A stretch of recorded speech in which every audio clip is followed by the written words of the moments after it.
اس کے بعد وقت نے نئی کروٹیں لی۔ شاہ یروشلم بالڈون ثالث دمشق پر قبضہ کرنے کی حسرت دل میں لیے ہوئے دنیا سے رخصت ہو گیا۔ اس کی موت پر یروشلم کے عیسائیوں میں کوہرام برپا ہو گیا۔ صلیبی کئی ماہ تک بالڈون ثالث کی موت کا سوگ مناتے رہے۔ اس موقع پر بعض امراء نے سلطان نور الدین زنگی کو مشورہ دیتے ہوئے کہا، ہمیں اس موقع سے فائدہ اٹھاتے ہوئے آگے بڑھ کر یروشلم پر حملہ کر دینا چاہیے۔ سلطان نور الدین محمود زنگی کی اعلیٰ ظرفی نے یہ گوارا نہیں کیا کہ وہ عیسائیوں کی ماتمی حالت سے سیاسی فائدہ اٹھائیں۔ ہمیں یہ زیب نہیں دیتا کہ غمزدہ دشمن پر یلغار کریں۔ اہل یروشلم کو اس صدمے سے نجات حاصل کرنے دو، پھر کھلے میدان میں معرکہ آرائی ہوگی اور بیت المقدس میں نماز ادا کرنے کی دیرینہ آرزو پوری ہو جائے گی۔ بعض مورخین کے نزدیک یہ سلطان نور الدین محمود زنگی کی سیاسی غلطی تھی۔ اگر وہ بالڈون ثالث کے مرنے کے بعد ہی بھرپور حملہ کر دیتے تو آسانی کے ساتھ یروشلم پر قابض ہو سکتے تھے۔ ممکن ہے کہ یہ قیاس آرائی درست ثابت ہوتی، مگر سلطان نور الدین محمود زنگی نے اپنے عمل سے ثابت کر دیا کہ اہل ایمان اپنے دشمن کی بھی مجبوری سے فائدہ نہیں اٹھاتے۔ اس کے برعکس یہود و نصارہ کا ہمیشہ سے یہی طریقہ رہا ہے کہ وہ انسانی مجبوریوں کی تجارت کرتے ہیں اور اسی کا سود کھاتے ہیں۔ مسلمان اور یہود و نصارہ میں یہی بنیادی فرق ہے۔ بالڈون ثالث کے انتقال کے بعد یروشلم کے عیسائیوں نے اموری کو اپنا بادشاہ منتخب کر لیا۔ اموری بالڈون ثالث سے بھی زیادہ شاطرانہ اور کینہ پرور انسان تھا۔ اس نے اپنی سیاسی بصیرت سے اندازہ کر لیا تھا کہ اگر مصر پر قبضہ کر لیا جائے تو دمشق اور شام بھی آسانی سے عیسائی سلطنت کے زیر نگین آ سکتے ہیں اور اس طرح مسلمانوں کی حکومت کا خاتمہ ہو سکتا ہے۔ یہ ایک بڑی گہری سازش تھی۔ بدقسمتی سے اس وقت مصر پر آخری فاطمی خلیفہ عاضد الدین کی حکومت تھی۔ فاطمین مصر نے ملت اسلامیہ کو شدید نقصان پہنچایا تھا۔ اپنے آباء و اجداد کی طرح خلیفہ عاضد بھی ایک نہایت خود غرض، ناکارہ اور خلیفہ بغداد کا جانی دشمن تھا۔ اپنی انہی کمزوریوں کے باعث وہ وزیر اعظم شاور کے ہاتھوں میں کٹ پتلی بنا ہوا تھا۔ شاور اتنا بڑا ایمان فروش تھا کہ اس نے اپنی وزارت بچانے کے لیے شاہ یروشلم اموری سے خفیہ معاہدہ کر لیا تھا اور خراج کے طور پر ایک بہت بڑی رقم صلیبی حکمران کو دیا کرتا تھا۔ فاطمی خلیفہ عاضد بھی چند روزہ عیش کے لیے اس معاہدے پر رضامند ہو گیا تھا، مگر جب شاور نے خلیفہ عاضد کو قتل کر کے مصر کا خود مختار حکمران بننے کی منصوبہ سازی کا آغاز کیا تو خلیفہ عاضد نے بدحواس ہو کر سلطان نور الدین محمود زنگی کو ایک طویل خط تحریر کیا۔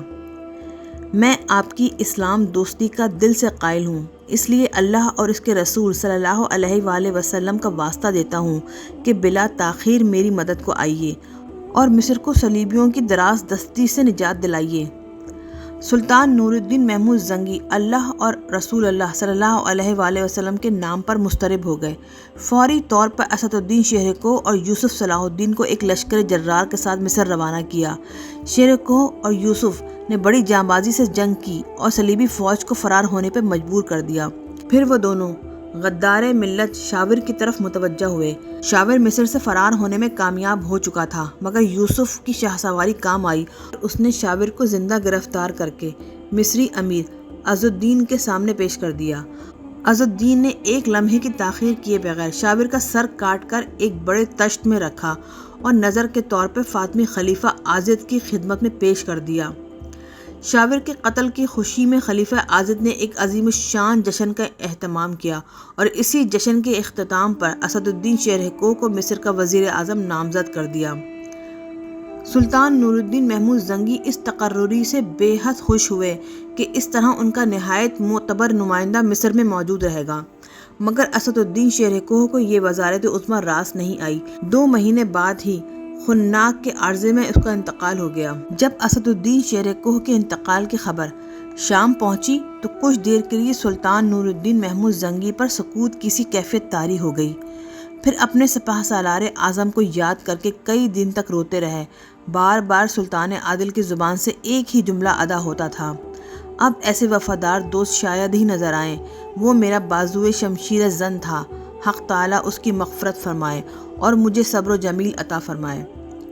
اسد الدین شیرِ کوہ کی موت کے چند دن بعد خلیفہ عاضد نے نوجوان یوسف صلاح الدین کو مصر کا نیا وزیر اعظم نامزد کر دیا۔ یہ اعلان سنتے ہی شام اور مصر کے تجربہ کار امراء حیرت زدہ رہ گئے۔ یوسف کے چچا اسد الدین کو مصر کی وزارت عظمیٰ کا ملنا بھی ایک حادثاتی عمل تھا، اور پھر 2 مہینے بعد ہی اس کا مر جانا بھی اس قدر اتفاق اور ناگہانی تھا کہ لوگوں کو یقین نہیں آتا تھا۔ جب یوسف اور شامی فوج کے اہم عہدیدار اسد الدین شیر کوہ کا جنازہ قبرستان لیے جا رہے تھے تو ان میں سے ہر شخص اپنی جگہ ایک ہی بات سوچ رہا تھا۔ کل تک اس شخص کا نام سن کر دشمن میدان جنگ سے فرار ہو جاتے تھے، اور آج یہی مرد میدان اس قدر بے دست و پا ہے کہ اپنی جگہ سے حرکت بھی نہیں کر سکتا، اور آخری آرامگاہ تک جانے کے لیے بھی دوسروں کا محتاج ہے۔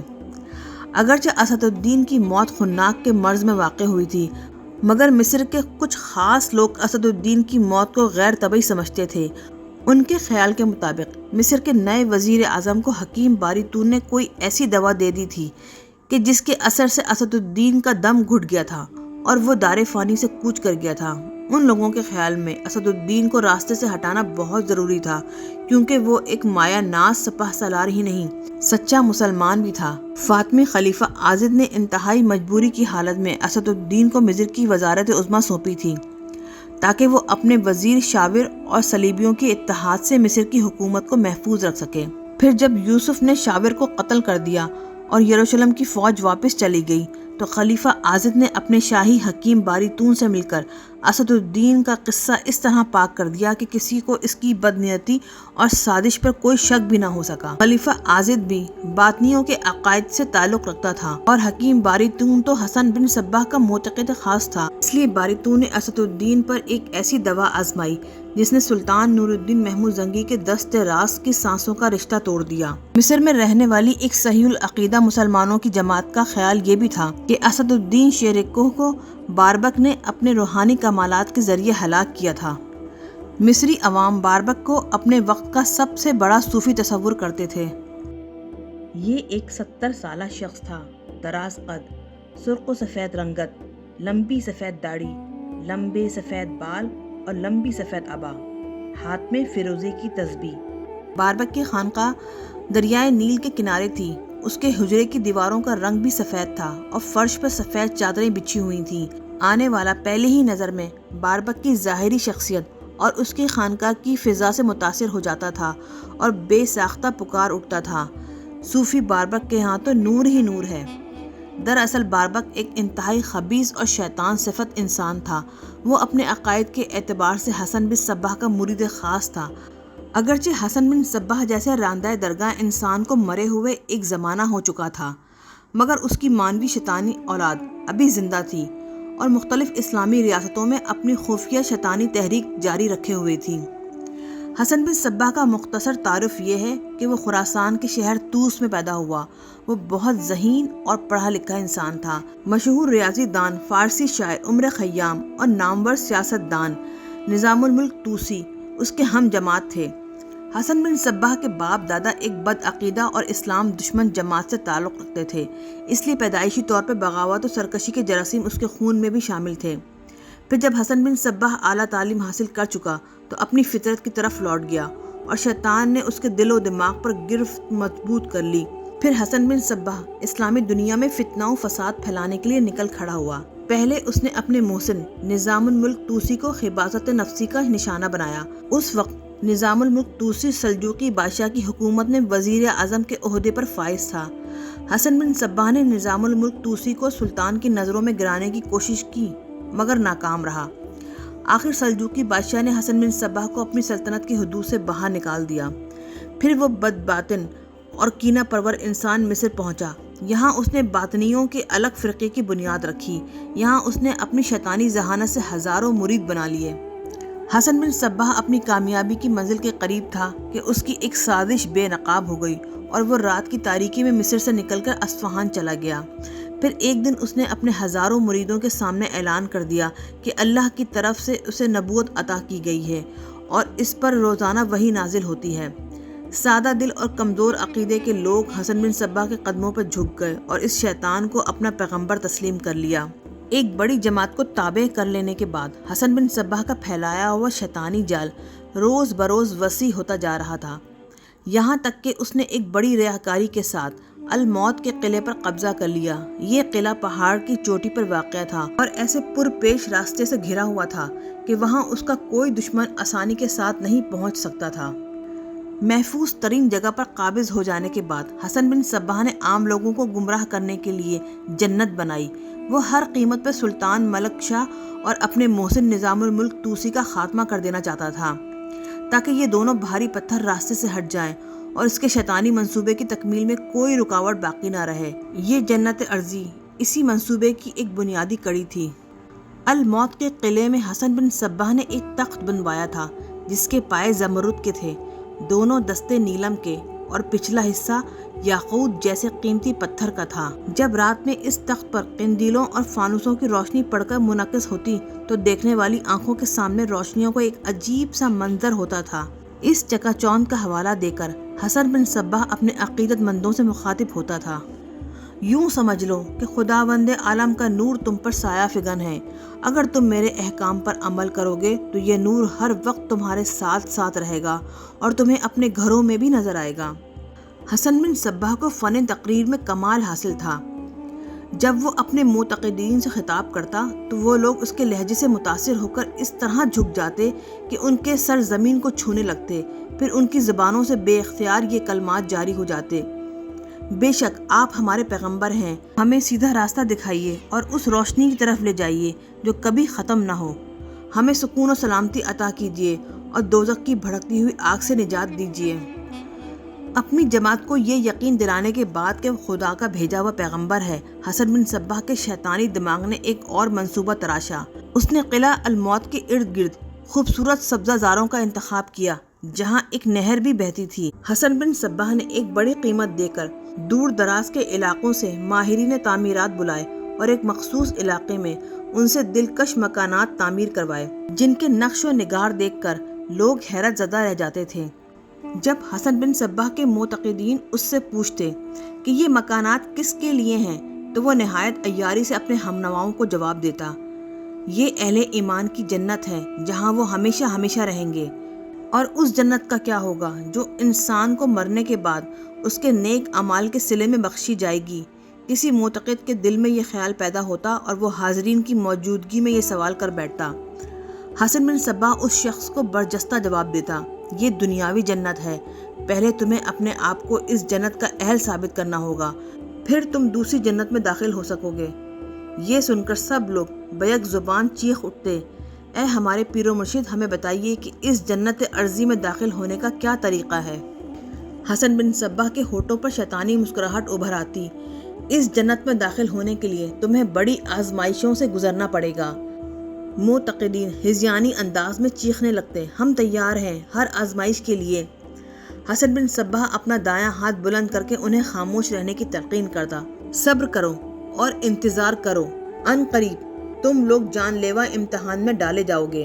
پھر حسن بن صباح نے اپنی جنت کی آرائش اس طرح کی کہ فرش پر اور راہداریوں میں بیش قیمت قالین بچھائے گئے، کمروں کو یونانی طرز کے ریشمی بستروں اور پردوں سے آراستہ کیا گیا، جگہ جگہ دلکش پتھروں کی مختلف حوضیں تعمیر کرائی گئیں جنہیں نلوں کے ذریعے دودھ، شہد اور شراب سے بھر دیا جاتا تھا۔ جگہ جگہ نہایت حسین و جمیل نوخیز لڑکیاں گھومتی رہتی تھیں۔ ان لڑکیوں کے بارے میں دعویٰ کیا جاتا تھا کہ انہیں آج تک کسی انسان نے نہیں چھوا۔ یہ حسن بن صباح کی جنت کی حوریں تھیں۔ جنت میں داخل ہونے والے مردوں کا انتخاب خود حسن بن صباح کرتا تھا۔ اس کا طریقہ انتخاب بھی بڑا عجیب تھا۔ گرد و نواح کے علاقوں سے ڈھونڈ ڈھونڈ کر ایسے جوان لائے جاتے تھے جن کے جسم چٹانوں کی طرح مضبوط ہوتے تھے، پھر انہیں کئی خوفناک مرحلوں سے گزار کر اندازہ کیا جاتا تھا کہ ان میں کون بزدل ہے اور کون بہادر۔ پھر بزدل لوگوں کو امتحان سے خارج کر کے قلعے سے باہر نکال دیا جاتا تھا۔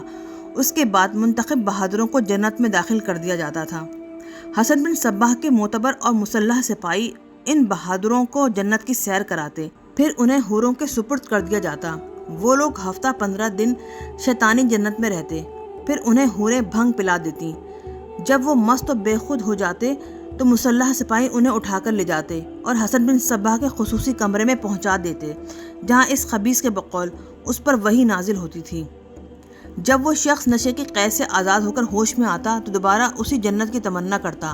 حسن بن صباح اس موقع پر انسانی نفسیات سے فائدہ اٹھاتا اور حوروں کے تمنائی کو مخاطب کر کے کہتا: میں نے تمہیں اپنے روحانی قوت سے ایک بار جنت کا نظارہ کرا دیا، اب تم ایک بڑی آزمائش سے گزر کے ہی جنت میں داخل ہو سکو گے۔ وہ شخص دودھ، شہد، شراب اور حوروں کی تمنا میں تڑپتا رہتا اور بار بار اپنے آپ سے پوچھتا رہتا کہ وہ بڑی آزمائش کب آئے گی اور کب وہ جنت میں داخل ہوگا۔ پھر جب حسن بن صباح کسی دشمن کو قتل کرانا چاہتا تو وہ جنت کے طلبگار کو تنہائی میں بلاتا اور رازداری کے لہجے میں کہتا، فلاں شخص کو بے درے قتل کر دے، پھر فرشتے تجھے جنت میں لے جائیں گے۔ وہ شخص حوروں اور شراب کی تمنا میں حسن بن صباح کے حکم پر عمل پیرا ہوتا اور اپنی جان پر کھیل کر مطلوبہ فرد کو قتل کر دیتا، تنہا ہونے کی وجہ سے خود بھی مارا جاتا۔ پھر جب حسن بن صباح کو یہ خبر دی جاتی کہ دشمن کے ساتھ وہ طلبگار جنت بھی مارا گیا تو وہ شیطان اپنی کامیابی پر مسکراتے ہوئے کہتا، میرا دشمن جہنم رسید ہوا اور میرا فدائی جنت اعلیٰ میں پہنچ گیا۔ ایسے تمام جنت کے طلبگار حسن بن صباح کے فدائیین کہلاتے تھے۔ نظام الملک طوسی جیسے عظیم سیاستدان اور اسلام دوست انسان کو بھی حسن بن صباح کے ایک فدائی نے قتل کیا تھا۔ 15 سال بعد حسن بن صباح نے نظام الملک کے بیٹے ابو المظفر کو بھی اپنے ایک فدائی سے قتل کرا دیا۔ ان باپ بیٹوں کے علاوہ بھی اس شیطان نے بہت سے اہل ایمان کو قتل کرایا۔ حسن بن صباح نے 35 سال تک قلعہ الموت پر حکومت کی، پھر 518 ہجری میں بڑی بے کسی کی حالت میں مر گیا اور عالم اسلام کو ایک بڑے فتنہ گر سے نجات ملی۔ یوسف صلاح الدین کے زمانے میں اس خبیث کو دنیا سے گزرے ہوئے 46 سال ہو گئے تھے، مگر اب بھی دنیا کے گوشے گوشے میں اس کے فدائین موجود تھے۔ مصر کا باربک بھی حسن بن صباح کا فدائی تھا، جو پورے مصر میں سب سے زیادہ خدا رسیدہ بزرگ مشہور تھا۔ خود فاطمی خلیفہ عاضد بھی باربک کی بہت عزت کرتا تھا۔ اگر کبھی وہ بہروپیہ دربار میں آ جاتا تو خلیفہ اس کے احترام میں کھڑا ہو جاتا اور اسے اپنی برابر کی نشست پر بٹھاتا۔ اسد الدین نہ صرف ایک صحیح العقیدہ مسلمان تھا بلکہ جاں باز سالار بھی تھا، اس لیے باربک، حکیم باریتون اور دوسرے صباحیوں کے دل میں کسی کانٹے کی طرح کھٹک رہا تھا۔ باربک نے ایک دن تنہائی میں فاطمی خلیفہ عاضد کو سمجھانے کی کوشش کی تھی۔ اسد الدین سلطان نور الدین محمود زنگی کا دست راست ہے اور خلیفۃ المسلمین اچھی طرح جانتے ہیں کہ سلطان اپنے عقائد میں کس قدر کٹر ہے۔ میں سمجھتا ہوں کہ آپ نے سوچے سمجھے بغیر ایک زہر آلود خنجر اپنی گردن کے قریب رکھ لیا ہے جو کسی وقت بھی شہ رگ میں اتر سکتا ہے۔ خلیفہ عاضد نے بڑی رازداری کے ساتھ باربک کو جواب دیتے ہوئے کہا، میں آپ کی بے چینی کو سمجھتا ہوں، مگر سیاسی اعتبار سے اسد الدین اس وقت ہماری ضرورت ہے۔ حالات پر قابو پاتے ہی اسد الدین کو نکال باہر کروں گا۔ پھر جب وزارت عظمیٰ کا منصب سنبھالنے کے لیے 2 مہینے بعد اسد الدین کا انتقال ہو گیا تو مصر کے بعض حلقوں میں شکوک و شبہات کا اظہار کیا گیا کہ اسد الدین کو بڑی ذہانت کے ساتھ ہٹایا گیا ہے، مگر اس کا کوئی ثبوت نہ مل سکا۔ اگر شیر کوہ کی غیر طبعی موت پہ ذرا بھی شک ہوتا تو اب تک سلطان نور الدین محمود زنگی مصر پر حملہ کر چکے ہوتے۔ ایک روایت کے مطابق اسد الدین نے فاطمی خلیفہ عاضد سے درخواست کی تھی کہ اس کی جگہ یوسف صلاح الدین کو مصر کا وزیر اعظم نامزد کر دیا جائے۔ ہر چند کہ یوسف نوجوان ہے مگر بے پناہ جنگی انتظامی صلاحیتیں رکھتا ہے۔ خلیفہ عاضد نے شیر کوہ سے وعدہ کر لیا تھا کہ وہ اس کی خواہش کا لحاظ رکھے گا۔ باربک اور دوسرے با اثر باطنی امرا اسد الدین شیر کوہ کی موت پر بے پناہ خوشی کا اظہار کر رہے تھے اور بار بار خلیفہ عاضد کو مشورے دے رہے تھے کہ اس بار وزارت عظمیٰ کے انتخاب میں کسی سیاسی مصلحت سے کام نہ لیا جائے۔ خداوند عالم نے بر وقت ہماری مدد کی ہے اور ہمیں اس اچانک نازل ہونے والی مصیبت سے نجات بخشی ہے۔ خلیفہ عاضد نے باربک اور باطنی امرا سے وعدہ کر لیا تھا کہ وہ ہر حال میں ملکی مفادات کا خیال رکھے گا۔ اسد الدین کے مرتے ہی مصری اور شامی امرا میں اقتدار حاصل کرنے کے لیے شدید کشمکش کا آغاز ہو چکا تھا۔ شامی امرا میں عین الدولہ باروقی، قطب الدین ینال، سیف الدین علی بن احمد اور یوسف صلاح الدین کا ماموں شہاب الدین محمود ہارمی پیش تھے۔ دوسری طرف ابو جعفر اور علی ناصری مصر کی وزارت عظمیٰ کا خواب دیکھ رہے تھے۔ ان دونوں کو یقین تھا کہ وہ مقامی ہونے کے سبب مصر کے وزیر اعظم منتخب ہو جائیں گے۔ ابو جعفر کے مقابلے میں علی ناصری زیادہ پر امید تھا کہ اسے در پردہ باربک کی حمایت بھی حاصل تھی۔ خلیفہ عازد شدید ذہنی کشمکش میں مبتلا تھا کہ وہ وزارت عظمیٰ کی شدائیوں میں سے کس کا انتخاب کرے۔ اگر کسی شامی امیر کی طرفداری کرتا ہے تو مصری امراء کی ناراضی کا خطرہ تھا۔ آخر ایک ہوش مند عالم فقیہ ضیاء الدین عیسیٰ نے خلیفہ عازد کو مشورہ دیتے ہوئے کہا، وزارت عظمیٰ کے تمام مدعی بوڑھے ہو چکے ہیں، نہ ان کے کمزور بازو میدان جنگ میں تلوار کا بوجھ اٹھا سکتے ہیں اور نہ ان کے کمزور دماغ زیادہ دور کی سوچ سکتے ہیں۔ ان امراء کے برعکس یوسف صلاح الدین جو ابھی جوان ہے اور مرد میدان بھی، اس کی جنگی صلاحیت تو آپ آزما ہی چکے ہیں کہ اس نے شاور جیسے عیار و غدار کو گرفتار کر کے مقتل تک پہنچایا۔ مجھے اس کے چہرے سے فہم و فراست اور ضبط و تحمل کے آثار نظر آتے ہیں۔ بالفرض کوئی سیاسی مسئلہ الجھ گیا تو آپ کے تجربات و مشاہدات اسے حل کر سکتے ہیں۔ خلیفہ عازد کو فقیہ ضیاء الدین عیسیٰ کی تجویز پسند آئی، مگر وہ پھر بھی رات بھر سوچتا رہا۔ دوسری طرف فقیہ ضیاء الدین بھی رات بھر یوسف صلاح الدین کے حق میں دعا کرتے رہے، اے اللہ اس نوجوان کو غلبہ عطا کر اور اہل ایمان کی مدد فرما، تیری ہدایت و توفیق کے بغیر ہم اپنی جگہ سے جنبش بھی نہیں کر سکتے۔ یوسف سے فقیہ ضیاء الدین کی رغبت کے دو اسباب تھے، ایک یہ کہ وہ عالم شباب میں با کردار نوجوان تھا، دوسرے یہ کہ اب تک مصر کی وزارت پر باطنیوں کا غلبہ تھا۔ فقیہ ضیاء الدین نے ایک طویل عرصہ نہایت اذیت و کرب میں گزارا تھا۔ آج انہیں امید ہو چلی تھی کہ اگر خلیفہ عازد یوسف کو وزیر اعظم نامزد کر دیتا ہے تو باطنیوں پر قابو پانا آسان ہو جائے گا اور سرزمین مصر کو گمراہوں کی اس جماعت سے نجات مل جائے گی۔ پھر جب دوسرے دن خلیفہ عازد نے یوسف صلاح الدین کی وزارت عظمیٰ کا فرمان جاری کیا تو حاضرین دربار پر سکتہ سا طاری ہو گیا۔ مصری امراء اور ابو جعفر اور اعلیٰ ناصری ناگوار چہروں کے ساتھ دربار سے اٹھ کر چلے گئے۔ شامی امراء قطب الدین جنال، سیف الدین علی احمد اور یوسف کا ماموں شہاب الدین محمود ہارمی خاموش بیٹھے رہے، مگر چوتھا شامی امیر عین الدولہ باروقی نہ صرف دربار سے اٹھ گیا بلکہ مصر چھوڑ کر سیدھا دمشق چلا آیا۔ پھر جب امیر عین الدولہ سلطان نور الدین محمود زنگی کی خدمت میں حاضر ہوا تو سلطان عادل نے انتہائی برہم لہجے میں کہا، تم نے یوسف کو تنہا چھوڑ دیا، تمہیں لازم تھا کہ مصر میں رہ کے اس کا ہاتھ مضبوط کرتے، وہ میرا نمائندہ ہے۔ امیر عین الدولہ سر جھکائے سلطان نور الدین محمود زنگی کی غضبناک گفتگو سنتا رہا۔ وہ سلطان عادل کو اپنے دل کا حال کس طرح بتاتا کہ اس سے ایک نوجوان کی یہ ترقی برداشت نہیں ہو رہی۔ خلیفہ عازد نے یوسف صلاح الدین کو تحفے میں ایک شمشیر جواہر دار پیش کی جس کی قیمت 5000 دینار تھی، دیگر تحائف میں 10,000 دینار کا ایک نایاب ہار اور زرد رنگ کا ایک انتہائی تیز رفتار گھوڑا، سونے کی تاروں سے بنا ہوا ایک جبہ اور عمامہ شامل تھا۔ پھر جب یہ خبر حلب پہنچی تو شاریہ کی خوشی کا کوئی ٹھکانہ نہیں رہا۔ اس نے طویل سجدہ ادا کیا، پھر دعا کے لیے اپنے ہاتھ بارگاہ الہی میں دراز کر دیے۔ اے قادر مطلق، تیرے لامحدود خزانوں میں جتنی نعمتیں اور عزتیں ہیں وہ سب میرے یوسف کو بخش دے، اسے دشمنوں کی نظر بد اور فتنہ انگیزیوں سے محفوظ رکھ، اگر اسے کوئی جسمانی اذیت یا بیماری پہنچنے والی ہے تو وہ مجھ پر گزار دے۔ یہ دعا مانگ کر شاریہ اداس ہو گئی۔ حلب اور مصر کے درمیان بہت فاصلہ حائل تھا، اب تو شاید ہی اسے کبھی دیکھ سکوں، شاریہ نے خود کلامی کے انداز میں کہا۔